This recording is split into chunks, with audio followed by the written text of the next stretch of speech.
तो स्टार्टअप का life cycle क्या होता है, आपका टारगेट मार्केट क्या है, आप कौन से मार्केट में आपके प्रोडक्ट को सेल करना चाह रहे हो, एक्चुअली में इट इज पॉसिबल कि आप ऐसा कोई प्रोडक्ट डेवलप कर सकते हो क्या, अभी पाइवटिंग कौन कौन से एरियाज में होती है, तो क्या मैं कह सकती हूँ आपकी बिजनेस स्ट्रेटेजी शिफ्ट हो रही है। जब भी ऐसा होगा दैट इज हेलो एवरीवन, आज फिर से आ गई हूँ मैं SBIL में अंडर 10 मिनट्स कॉन्सेप्ट लेकर। सो आई वेलकम यू ऑल। मैं हूँ आपकी दोस्त, आपकी मेंटोर एंड आपकी एजुकेटर CS मेहंदी तोशनेवाल, और आज हम अंडर 10 मिनट्स समझने वाले हैं life cycle of a startup. आपको दिख रहा होगा ये प्यारा प्यारा सा चार्ट, इसे आप यूज कर सकते हो एज अ कंटेंट, आप इससे रिवाइज कर सकते हो। सभी बहुत इजी और सिंपल लैंग्वेज में यहाँ पर आपको मिलेगा। सबसे पहले स्टार्टअप की बात करी जाए तो स्टार्टअप का लाइफ साइकिल क्या होता है, ये 4 स्टेजेस में हमें बताया गया है।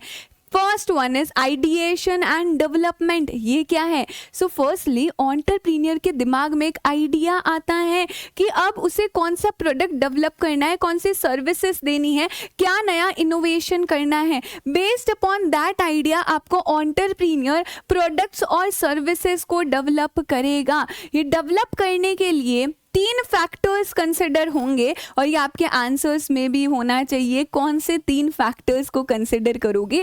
पहला, आपका टारगेट मार्केट क्या है, आप कौन से मार्केट में आपके प्रोडक्ट को सेल करना चाह रहे हो, आपका टारगेट मार्केट बताओ। कौन सी एरिया में सेल करना चाहते हो, इंटरनेशनली फोकस है या नेशनली फोकस है।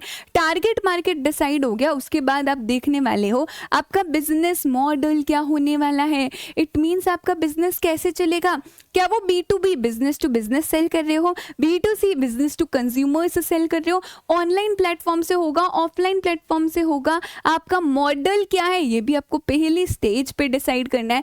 लास्टली आपको देखना है कि आपकी टीम का स्किल सेट क्या, आपका टीम किस स्किल्स में माहिर है, किस स्किल में एक्सपर्ट है, और उसी स्किल को यूज करके आपको आगे एक्सेल करना है। सो पहला स्टेज हो गया हमारा आइडिएशन एंड डेवलपमेंट।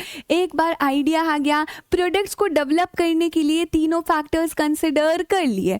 दूसरा है आपका वैलिडेशन। हमने प्रोडक्ट तो बनाया है, हम प्रोडक्ट बना रहे हैं, लेकिन एक्चुअली में जो आपने आइडिया सोचा था, क्या उससे प्रोडक्ट बन सकता है क्या। मैंने सोचा मैं क्या बनाने वाली हूँ, एनीवेयर डोर बनाने वाली हूँ। बचपन से मेरी इच्छा थी, बड़ी फैसिनेटिंग, एनीवेयर डोर। ये डोर खोला, जहाँ सोचा वहाँ मैं पहुँच जाऊँ। क्या एक्चुअली में इट इज पॉसिबल कि आप ऐसा कोई प्रोडक्ट डेवलप कर सकते हो क्या। सो आपको यहाँ चेक करना है हमारा वैलिडेशन में, क्या ये फीजिबल है, क्या ऐसा प्रोडक्ट बनना पॉसिबल है क्या। वो कैसे चेक करने वाले हो, आपके गोल को डिफाइन करके कि आपका गोल क्या है।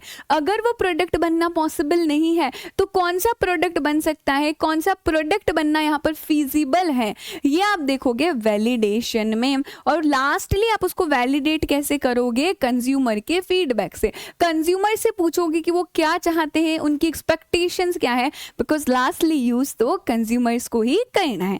थर्ड में आता है हमारा early traction. Once you have develop that product, once you have develop that services, अब देखो क्या कंज्यूमर्स आ रहे हैं, क्या कंज्यूमर्स का रिटेंशन हो रहा है क्या। तो अर्ली ट्रैक्शन में हम आपके प्रोडक्ट को टेस्ट करते हैं कुछ टारगेटेड सेट ऑफ कस्टमर्स पे। फॉर एग्जाम्पल, मैंने एक नया सा प्रोडक्ट बनाया है, तो ये प्रोडक्ट कैसा है, कंज्यूमर्स के मुझे फीडबैक चाहिए होंगे, और क्या वो कंज्यूमर बार बार आ रहे हैं क्या, उनका रिटेंशन रेट क्या, उनका रिपीट रेट क्या है, ये चेक करेंगे हम अर्ली ट्रैक्शन में। कस्टमर अपने फीडबैक्स भी देंगे और साथ में हम देखेंगे उनका रिटेंशन रेट क्या है।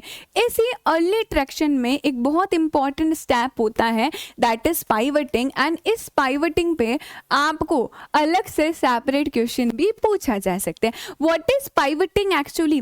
जब एक कंपनी अपना बिजनेस स्ट्रेटेजी शिफ्ट कर देती है, अच्छा उसने सोचा था प्रोडक्ट बनाने के लिए कुछ और, लेकिन अभी वो स्ट्रेटेजी को शिफ्ट कर रही है, किस वजह से? या तो आपके कंज्यूमर की प्रेफरेंस की वजह से, इंडस्ट्री में कोई चेंज आया, या कोई भी फैक्टर जो कि अफेक्ट कर रहा है, उस वजह से you are changing your business strategy. अभी पाइवटिंग कौन कौन से एरियाज में होती है, ध्यान से फोकस से सुनोगे। सबसे पहला बोला गया है आप आपके प्रोडक्ट के एक फीचर को ही प्रोडक्ट बना लो। ओके, फॉर एग्जाम्पल आपका एक प्रोडक्ट और उसका एक फीचर ना बहुत ही बेहतरीन है। लेट अस अज्यूम आपने कैमरा डेवलप किया और कैमरा का जो क्वालिटी है बहुत ही ज़्यादा बेहतरीन है। सो इंस्टेड ऑफ आप सभी को कैमरा सेल करो, आप क्या कर रहे हो, सिर्फ ये कैप्चरिंग वाला जो फीचर है वही प्रोडक्ट बना के सेल कर रहे हो, सो दैट वो सारी कंपनी के कैमरा सिस्टम में इंस्टॉल हो जाएगा। तो पाइवटिंग में आप आपके प्रोडक्ट के किसी एक फीचर को ही प्रोडक्ट बना रहे हो, या फिर इसका वाइस वर्सा भी हो सकता है, आपके प्रोडक्ट को ही अपने फीचर में कन्वर्ट कर दिया। इतना कोई तूफानी प्रोडक्ट नहीं था तो आपने क्या बोला कि अच्छा ये हमारा फीचर है, आप इसे अपने अपने प्रोडक्ट्स में डेवलप करा सकते हो। सो या तो आपने प्रोडक्ट को ही फीचर बना दिया या फीचर को ही प्रोडक्ट बना दिया, ऐसा पाइवटिंग हो सकता है। थर्ड हो सकता है आप प्लेटफॉर्म चेंज कर रहे हो, पहले एप्लीकेशन बेस्ड था अभी ये सॉफ्टवेयर बेस्ड है, या फिर पहले सॉफ्टवेयर था अभी एप्लीकेशन हो रहा है। हो सकता है आप आपका जो प्लेटफॉर्म है वो चेंज कर दो, या फिर दिस कैन ऑल्सो हैपन पहले आप ऑफलाइन मार्केट में सेल किया करते थे, आपका यही गोल था, लेकिन gradually you are shifting to online market, अब पूरा ऑनलाइन में जा रहे हो। तो क्या मैं कह सकती हूँ आपकी बिजनेस स्ट्रेटेजी शिफ्ट हो रही है। जब भी ऐसा होगा दैट इज पाइवटिंग। फोर्थ हो सकता है आप एक नया रेवेन्यू मॉडल एम्प्लॉय करोगे। What is that? Monetization increase करने के लिए पैसा और है, इसके लिए नया रेवेन्यू मॉडल आ सकता है। इसका एक एग्जांपल देती हूँ। पहले यूट्यूब हुआ करता था, अभी भी यूट्यूब है, बट यूट्यूब पे एक फीचर आया होगा यूट्यूब प्रीमियम।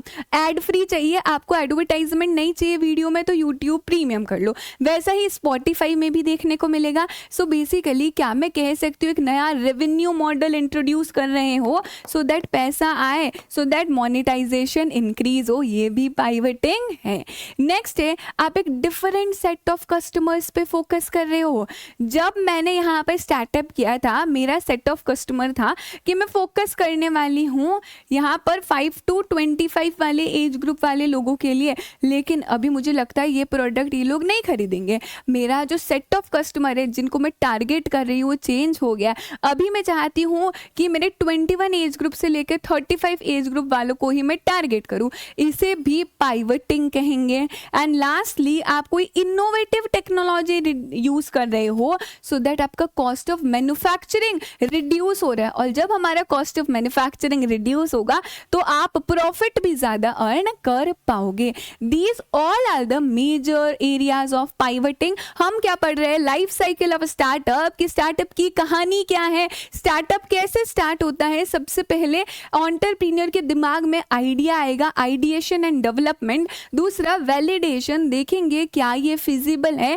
थर्ड है अर्ली ट्रैक्शन, जहां पर प्रोडक्ट को टेस्ट करवाया जाएगा, अर्ली ट्रैक्शन में ही पाइवटिंग आता है। लास्टली या तो चांद तक चला जाएगा आपका प्रोडक्ट या फिर एग्जिट होगी। सो लास्ट स्टेज होता है या तो ग्रोथ होगा या एग्जिट होगा। सो अगर सब कुछ सही चल रहा है, इकोनॉमिक सक्सेस अचीव कर ली है, यानी कि प्रॉफिट मेकिंग है, आपका मार्केट में अच्छा खासा साइज भी बन गया है, प्रोडक्ट मार्केट फिट हो गया है। जैसे कि एक एग्जांपल है यहाँ पर नीश हेयर, राइट, ये स्टार्टअप ही था, ये प्रोडक्ट क्या मैं कह सकती हूँ मार्केट फिट हो गया है, यहाँ पर इकोनॉमिक सक्सेस भी अचीव कर ली है, यहाँ पर इस प्रोडक्ट ने तो ये ग्रो कर रहा है, तो आपका स्टार्टअप ग्रो करेगा। अदरवाइज अगर ऐसा कोई स्टार्टअप है जिसने इकोनॉमिक सक्सेस अचीव नहीं करी, वो प्रोडक्ट अभी तक मार्केट फिट नहीं बना, तो ये प्रोडक्ट हो जाएगा exit. And these are all the stages और we can see life cycle of a startup. I hope पूरा का पूरा life cycle of a startup